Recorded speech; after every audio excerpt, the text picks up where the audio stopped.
Hello guys! Magandang hapon sa inyong lahat. This is your Rick's Mamasagri channel, a feeder o Zumatarder. So ngayong hapon na to, tignan natin nagsabihin sa'yo ng ating mga gabay. So this is a weekly gabay for the month of May 15 hanggang May 21 for the sign of Capricorn. So Capri, welcome to my channel. Ano kayang messages, advices, and spirit guides sa ating masasaga for today's video? Kano na kayang energy or kaganapan sa buhay ng mga Capricorn ng ating mga hagilap. So guys, this reading is a general reading naman, hindi lahat makaka-resonate. Kunin lamang po makaka-relate sa inyo. And comment down below kung kaninong energy ang ating nasaga. And please don't forget to like and subscribe my channel. And i-hit ko siya for more videos update. Maraming salamat po sa mga walang sawang pagsuporta sa aking channel, lalo na ang hindi nag-skip ng ads, away pagpalain kayo ng Diyos at may kapalisiksik liglig nag-umapaw na biyayang manong balik sa inyo. So let's see guys, what is the messages? Advice sa inyo ng ating angel spirit for the sign of Capricorn. So let's see and watch this. Ano kaya kaganapan sa buhay ng mga Capricorn ng ating mga agilap? Tuklasin at bubulabugin natin angel spirit. Please give me information pa. Okay, there's a Ten of Wands, something burden. Na marami kang mga nararanasan at nararamdaman ngayong pighatiya or bigat at pasakit at pasanin, no? Marami kang mga bigat na pinagdadaanan sa ngayon. Or may mga bagay ka dito na maaaring responsibilidad or obligasyon, no? Na iniisip or nararamdaman ngayon or nararanasan. And there's an Ace of Pentacles. There's something, a big shot, a big money coming in for you. May malaking pera paparating sa buhay mo. Huwag kang mag-alala. No, pagkatapos ng paghihirap, mayroong kaligayan at may kagaangan at kaluwagan na mararamdaman at mararanasan. No, dahil may malaking opportunities na darating. And there's an Eight of Cups for something moving forward. Dito ka makaka-move on. No? Kailangan mo lang surrender lahat. No? Pakawalan at bitawan. Additional messages. And there's something, the Four of Pentacles. No? Protection at pangalagaan mo yung sarili mo, even your finances. No? Saving money. And this is something, the Ace of Wands for a new project and new plans. Dito papasok ang mga bagong proyekto, plano, no? Na kailangan mong gawin or gusto mong gawin. No? What is additional messages? And represent with the Five of Swords. No? Nagkakaroon ng self-sabotage, not because of your action. So, kailangan mag-isip kang mabuti, pag-isipan mo ang bawat desisyon or gagawin mo. No? Huwag kang pala desisyon dito. Pag-isipan mabuti. No? Bago ka mag-take ng decision or any movement. No? So, let's see what is additional messages. So, let's see. What is the Ten of Wands? Referencing with the Two of Pentacles. So, maging balance ka. Physical, mental, and emotional. Na kailangan mo maging balance sa lahat ng gagawin mo. The Ace of Pentacles, so represent with the Four of Swords. Something or rest. Na kailangan mo ipahinga yung isip mo, yung utak mo, yung katawan lupa mo. No? Kailangan mong pakawalan yung nagbibigay negatibo sa isip mo. Kumbaga over-fatigue ka na dito eh. No? You're feeling exhausted. And there's another story with the success driven at magtatagumpay ka rin. No? Kailangan mong pakawalan yan. And there's an Ace of Swords with the breakthrough. Magtatagumpay ka. No? Basta alamin mo, kumbaga binibigyan ka ng liwanag dito na kailangan mo pangalagaan at proteksyonan yung pinaghirapan mo. No? Yung finances mo. And there's an Ace of Wands because the Two of Cups. No? There's a partnership. No? May partnership din dito at the same time. No? May kakaroon ka ng bagong plano. No? May mga bagong opportunities na darating. No? What is the Five of Swords? Represent with the Knight of Cups. Now, there's something an offer. No, maraming offer na paparating at yung sinasabi na huwag kang padalos-dalos. No, huwag kang magmadali. What is the Ten of Wands? Because the Two of Pentacles. Now, there's something, the Six of Cups. No, isa sa mga bagay na nagbibigay pasakit at pasanin sa dito ay obligasyon. No? Ng iyong pamilya. Problema ng iyong pamilya. Maging balanse ka. No, wag bigay ng bigay, wag sobra-sobra na, naaabuso ka na dito. Now, there's something, the Ace of Pentacles because of Four of Swords. There's a Death card. Now, there's something ending and a new beginning. Na maaaring may mga bagay na matapos na. Na at may mga bagay na magsisimulang muli. Na magkakaroon ng transformation pagdating sa finances and career. Na kailangan mo rin ipahinga yung sarili mo, ha? What is the Eight of Cups circles the Knight of Swords? Represent the world. Now, some of you magta-travel ka talaga. Now, aalis ka na. Makakaalis ka na. Now, balak mo nang makaalis. Mabilis na to. No? There's something, the magician, something manifestation. May mga bagay na rin mamamanifest ka. Makakamit mo na rin yung hustisya pagdating sa pagkakaperahan. Na makukuha mo na yung tamang formula how to manage and control. And there's a Seven of Wands. Na poproteksyon naman yung sarili mo. Hindi ka na basta-basta makikipag-ugnayan, no, kahit kanino. Na magkakaroon ka ng private life. No? Kumbaga, wala ka nang i-share na kahit information with other people, with your friends. No? Poproteksyon na mo na yung mental health mo. And because this is something guys with the Queen of Wands, confident. Lalakas naman ng loob mo, magiging matapang ka na. No, dati kasi parang nakakaramdam ka ng kaduwagan, kaya nagkakaroon ng self-sabotage. No, alinlangan. So ngayon, lakas loob mo nang kaharapin. No, there's an empowerment dito with the Queen of Wands. Now, what is the additional messages? Pagdating sa outcome, represent the Hermit card. No, the answer yun is here. So, masasagot na lahat ng katanungan mo kung bakit mo nararanasan lahat ng bigat ng pasakit na pinagdadaanan mo sa ngayon. No, mayroon talaga nagbigay ng pamalas sa'yo. And this is something the Knight of Wands. No, unti-unti ka na rin dyan na makaka-recover. No, gagaang na yung pakiramdam. Na matatapos ng sigalot, matatapos ng problema, matatapos ang sakuna, matatapos na lahat ng kaguluhan sa buhay mo. And there's the Queen of Wands, no? Magkakaroon ka na, at Queen of Cups, sorry, magkakaroon ka na emotional na pakiramdam. Na parang kalmado. This is something Five of Pentacles. Some of you guys, no, sinasabi na, mag-ingat ka sa lahat ng gagawin mo, lalo-lalo na sa pag-manage at pag-control ng pera mo. Dahil some of you na makakaranas ng financial loss, financial crisis, no, dahil sa mga biglaang desisyon, pag-iisipan mo mabuti. Lahat ng mga bagay na gagawin mo, there's a magician for reflection. So, ibig sabihin, kumbaga consequences. Kaya magiging aware, ha? Pag-iisipan mabuti. Now, the Ace of Wands and the Two of Cups, because the Seven of Wands represent the Ace of Cups. Now, there's a new love. May bagong pag-ibig dito, huwag ka mag-alala. Na maaring niloko ka ng mga taong nakarelasyon mo, huwag ka mag-alala. Na makakabawi ka sa bagong taong papasok sa buhay mo. The Five of Swords, because the Knight of Cups, because the Queen of Wands represent the Seven of Swords. Sneakiness, no? But definitely, marami pa rin kumukuha na information sa'yo. Once na makarecover ka na, nakamove on ka na, na itong past mo na to, or current situation na itong nakaraan, itong current situation na maaring ex mo, na naghiwalay pa lang kayo, maaring, kumbaga, magpaparamdam siya, no, sa nowhere. So, kailangan mag-ingat ka. No, there's a returning back. Talagang babalik siya, hindi para makipagayos, no, para titignan kung gano'n ka magiging marupok. Now, what is additional messages tayo pagdating sa finances and career, love life, at kalusugan mo? Alamin na natin yan, guys, so let's watch this. Finances and career represent what? There's the King of Cups. Now, there's a devoted support person na may taon sa musipur at gumagabay sa'yo dito. Pagdating sa finances, magiging maayos at magiging maganda na ang iyong pagkakaperan. There's something support na may sumusuport at gumagabay sa'yo dito. And this is something the Six of Wands, for victory is yours. At magtatagumpay ka. Now, pagdating sa finances, maaaring magiging maganda na at maayos ang iyong kalagayan dahil may tutulong sa'yo. And there's a temperance with a perfect timing. So, dito na yung panahon pagkakataon para makabawi ka na. No, and there's a Three of Pentacles for collaborations. No, communicate clearly, socialize, no? Kailangan na ayusin mo yung pakikipag-usap mo, pakikipag-ugnayan mo. There's a heart-to-heart conversation. No? Magiging maayos ang pakiramdam mo, magiging maayos ang kalagayan mo dito. No, pagdating sa pagkakaperahan.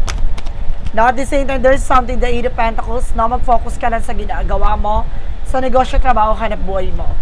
No? Mag-concentrate ka. And there's a reveal of fortune with a good luck. Now, there's something na turning back. Now, maaaring this is the moment na para swertihin ka na. Na magiging maganda lang ang ikot ang kapalaran sa'yo. Pagdating sa pagkakaperahan, pasabog ka dito. Magiging masagana ka na. Additional messages pagdating sa buhay pag-ibig. Now, there's something that's Ten of Swords. See? Sinasabotahi ka, tinatrader ka, o mayroong tumatrader sa'yo. And there's a Nine of Pentacles, maging secure ka. Magkaroon ka ng privacy. Some of you, huwag ka na magpa-post by social media. No, pagdating sa love life, kailangan low-key ka muna, nonchalant ka muna. And there's a king of wands, something a vision. Look at the bigger picture. Kumbaga, makakaramdam ka dito, guys, na parang, once na nagpo-post ka, once na nag-ano ka, kumbaga nag-iiba yung takbo ng iyong relasyon. So, it means there's an evil eye. No, may taong, kumbaga, humihiling na para masira ang iyong relasyon. No? So, there's a Eight of Swords. So, see, napapalibutan ka ng toxic and negativity, especially with your friends and of course with your family related. No, meron talagang may lihim na may inggit sa'yo. There's a Five of Wands, no, competitors. No, maaring ay, kumbaga gusto nito magkaroon ka ng mga complications sa eksena, no, ayaw nito maging masaya ka. No, some of you, ang gumagawa pa rin dito is something an ex. No, ex, or either asawa ng ex mo, or karelasyon ng ex mo. There's a Five of Cups na para mawala ka na at masayang lahat ng mga bagay na pinaghirapan mo. Parang ganon. No? Parang gusto nito ma-end ka sa eksena. No? Alam mo, very insecure tong gumagawa sa'yo, ah. Additional messages tayo pagdating sa kalusugan. There's a Ten of Pentacles with a long term. Magkakaroon ka ng maayos at masaganang pamumuhay. No? There's a King of Swords na puputulin mo yung mga bagay na hindi nagsiserve sa'yo, yung unhealthy foods, no, iwasan mo na. And this is something that's to observe. There is a decision that you need to make. So, kailangan mo rin mag-decision dito pagdating sa kalusugan mo. No? And of course, this is something the Nine of Cups, so wish fulfillment. So, magiging maganda na rin kalusugan at kalagayan mo. Matutupad na rin ang gusto mo mangyari. There's a progress with a full card. No? Kumbaga magkakaroon ka ng healing dito, sinusubukan din na pananampalataya at tiwala mo kung hanggang sa katatatag. No? Additional messages. And there's something, guys, with the Two of Wands. No? Kumbaga, dapat alam mo sa sarili mo yung grounds mo. You have the power to choose, no? You have the power to create something meaningful. Kaya mong baguhin lahat ng eksena na to, lalo-lalo na pagdating sa kalusugan mo, no? Kaya mong, kumbaga, protectionan yung sarili mo, no? The way na parang, kaya mong umiwas, and of course, kumakain at umiinom ka ng mga herbal teas, ganyan. No? Kaya mong gamutin yung sarili mo with something teas, herbal, na kumbaga more on natural tayo, na more on organic. So let's see what is additional messages with the magical fire messages, and of course advices, and of course a yes or no fika card. So let's see and watch this. Let's proceed na tayo with the magical fire messages, guys. For magical fire messages represent what? There's a let go. Na may mga bagay na kailangan mo pakawalan at bitawan. May mga bagay na alam mong hindi mo kontrolado. Surrender to the divine. Diba? Unfold it naturally. And of course, at the same time, there's something boom the unit for kaya yung mga bagay na kailangan mo pakawalan at bitawan. No, yung ngit-ngit, galit, puot, kailangan mo yan alisin, wax yan sa isip at puso mo. And of course, you get the power, I told you so. Diba? Kayang-kaya mong baguhin ang sitwasyon mo. You can create your situation and you have the power to change it. No, kaya mong maglagay sa sitwasyon mo at ikaw din makakagawa ng paraan para makalaya at makawala ka dyan. What is the yin and yang oracle card represent what? And this is something reunion. Some of you guys na magkakaroon ng reconciliation, reunite, family gatherings, no? And of course, guys, there is something a growth. No, magkakaroon ka ng growth and expansion dito. No, lalawak, lalaki, lalago, and there's a comfort zone. Kailangan mo na kumawala sa mga bagay na kinakatakutan mo. No, sa nagsisilbing multo mo sa eksena na to. Now, what is the synchronicity represent what? And there's a persistence. So, kailangan na porsigido ka, no? Hindi pa din pabago-bago yung utak mo. No, kailangan consistent ka sa ginagawa mo. There's something night visions. No? Kumbaga, unti-unti mo nasisilayan o may mga bagay na pinapakita sa iyo sa intuitions mo, sa predictions mo. They say that there's something at home, no? There's a something home foundation. So, maaaring makakabili ka ng bahay, magiging maganda ang iyong pagsasama, no? Ang iyong pamilya. What is the romance age for a Mystic Love Oracle deck? Represent with the regrets, there's a mistake. Some mistakes dito na maaaring nagsisink in sa'yo, no? Na para panghinayangan mo, na pagsisihan mo, ganun talaga, no? Mayroon talaga tayong trying error. Minsan, kumbaga sinusubukan nating ilaban pa, kahit na hindi na. No? And this is something at travel. Some of you magkakaroon ka ng travel, success, and there's a lot of experiences and adventures, no? So, let's see what is an angel's number. Represent what? for an angel's number represent what? And there's a 10 with it's up to you. It's up to you.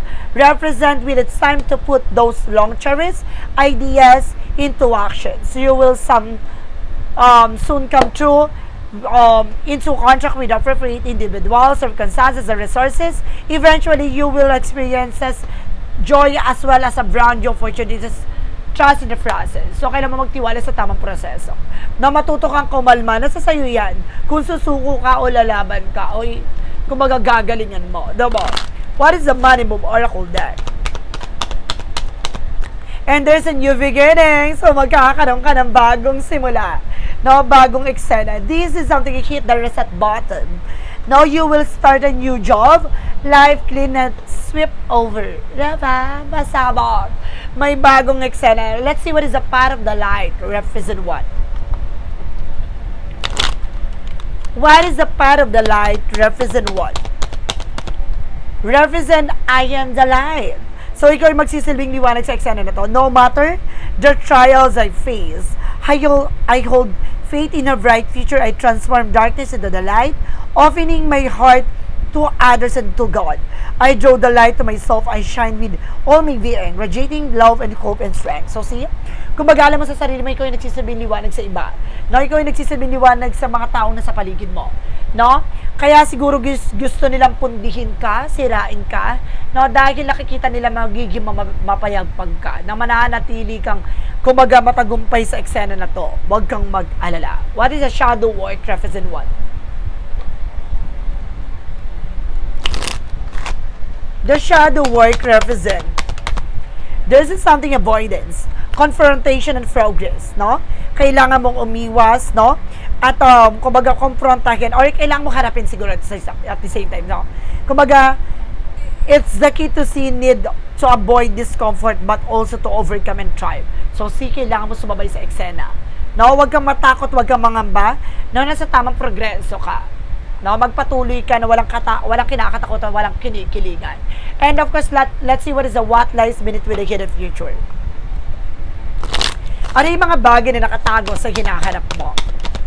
And this something, check yourself. No, lagi mo rin titignan yung sarili mo. No, baka masyado ka na ditong nagiging martyr or masyado mo nang kumbaga pinupuwersa yung sarili mong kumbaga ilaban yung isang situation na to, no? Kumbaga kung alam mong hindi ka okay, just stop, relax, no? And this is something like the situation about to explode, no? May mga bagay na magkakaroon ng revelasyon, na pasabog. What is a clarifying for love situation? Marami ka pang bagay na malalaman dito. And represent guys with a wishful thinking. Having lofty ideals lead to a letdown. Be realistic. Not just be realistic, no? Kailangan maging kumbaga maging authentic ka sa sarili mo. Parang ganun. Na maging totoo ka sa sarili mo na kailangan kung gusto mo matupad yung mga pangarap mo, kailangan mo magtiyaga. No? Kailangan mo maghirap. Kailangan mo pagdaan lahat ng bagay. No? Kailangan down to earth ka. No? Kailangan kumbaga maging totoo ka sa buhay mo. Diba? Hindi pwedeng kumbaga magpanggap, gano'n. So let's see what is the additional messages for clarifying for a life situation.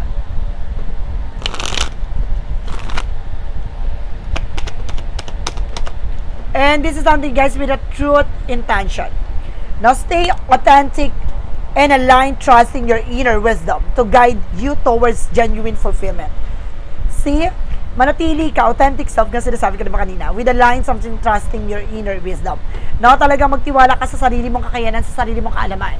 No, igagabayin ka dito patungo sa mas maliwanag at maayos na sitwasyon at kalagayan. So, ibig sabihin, magtiwala ka sa sarili mo na kaya mo. No, alisin mo yung pangamba mo. Alisin mo yung takot mo. So, let's see what is additional messages with a pick a card, yes or no. Alamin na natin at tuklasin natin anong ganap sa'yo. Anong makakagilap sa'yo with a pick a card, yes or no? Ano magsisilbing sa kasagutan sa mga tanungan mo? So, let's watch this. With a yes or no, pick a card. Ito na tayo, guys. So, nandito tayo sa pinaka-final destination. Ito na yan. Let's start with the number 1. Sa mga nakapili na number 1, ito na yon. And because there's something no. Your ideas are rejected, not satisfied with the result. No? Ibig sabihin dito na kung ano man yung gusto mo mangyari, no, ay hindi para i-proceed yan, no? Mali ang iyong kaisipan, mali ang iyong pananaw, mali yung gusto mong mangyari. No, may hindi magandang mangyayari diyan pag inilaban mo pa. No, umiwas ka, tigilan mo, tantanan mo. And number 2, there's a image distort trust is absurd, no? Ibig sabihin dito, guys, no, na ipinapakita dito sa na malabo yung kahihinatnan. No, walang hulog, wala sa sitwasyon, wala sa kalagayan. Ibig sabihin dito, huwag kang kumbaga magtiwala diyan sa eksena na yun. No, iwasan mo, no? Magulo, malabo. And of course, there's a number 3, there's a yes, unlock the potential, key are available. No, ito na yung susi, no? Buksan mo at kumbaga kailangan mong alamin, matutunan pa lahat ng bagay. No, kailangan mo tong kumbaga isinkin sa'yo kung ano yung kailangan mo gawin sa buhay mo. Ito na yung susi eh. Kailangan mo na lang mag-take ng action and decision. So guys, this is a weekly gabay for the month of May 15 hanggang May 21 for the sign of Capricorn. So, Capri, maraming salamat for this wonderful reading. So, once again, this reading is a general reading na manghila at makaka-resonate. Kung hindi lamang po makaka-relate sa inyo, comment down below kung kaninong energy ang ating nasagap. And don't forget to like and subscribe my channel and hit notification bell for more videos of Dirks. Maraming salamat po sa mga walang sawa pag-suporta sa aking channel, lalong-lalo na ang hindi nag-skip ng ads. Away pagpalain kayo ng Diyos at may kapalisiksik, digdig na gumapa na biyayang manang balik sa inyo. Maraming salamat and see the next video. Bye-bye and babush!